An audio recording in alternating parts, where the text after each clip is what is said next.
Salam à tous et bienvenue sur Maroc 24. N'oubliez pas de vous abonner et d'activer la cloche pour ne rien manquer de nos prochaines vidéos. Aujourd'hui, le lundi 16 octobre 2023, nous aborderons l'intervention récente des forces armées royales. Hier dimanche, les phares ont neutralisé 4 chefs du front séparatiste du Polisario à proximité du mur de défense marocain. Restez avec nous pour plus de détails dans cette revue de presse tirée des sites d'information H24 Info et L'Opinion. Les forces armées royales, phares, ont neutralisé pas moins de 4 milices, chefs militaires des séparatistes du Polisario près du mur marocain de défense.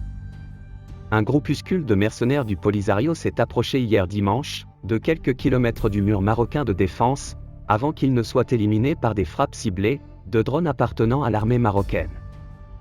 Il s'agit de Abba Madi Naji, Bachir Abdallah Moulay, Salek Sheikh Najem et de Moulemed Ahmad, précise Anas SH, expert en questions militaires et de défense sur X, ex-Twitter. L'information a été quelques heures plus tard confirmée par plusieurs comptes et pages appartenant aux milices du Polisario. Un autre bilan fait état de la neutralisation de plusieurs autres miliciens. Il s'agirait d'environ 160 séparatistes qui se seraient dirigés vers la zone tampon. La riposte à ces agissements irréfléchis n'a pas tardé côté marocain. Dans le même sillage, le secrétaire général de l'ONU, M. Antonio Guterres a de nouveau mis en exergue la coopération étroite entre les autorités marocaines et la MINURSO au Sahara marocain.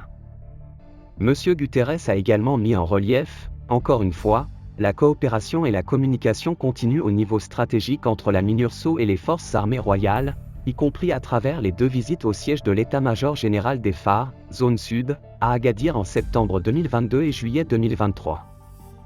Le secrétaire général a ajouté que ces contacts permanents se sont traduits au niveau opérationnel, par la tenue de 3 réunions entre la composante militaire de la MINURSO et les phares, une à Leyun en novembre 2022 et 2 à Agadir en décembre 2022 et janvier 2023, respectivement.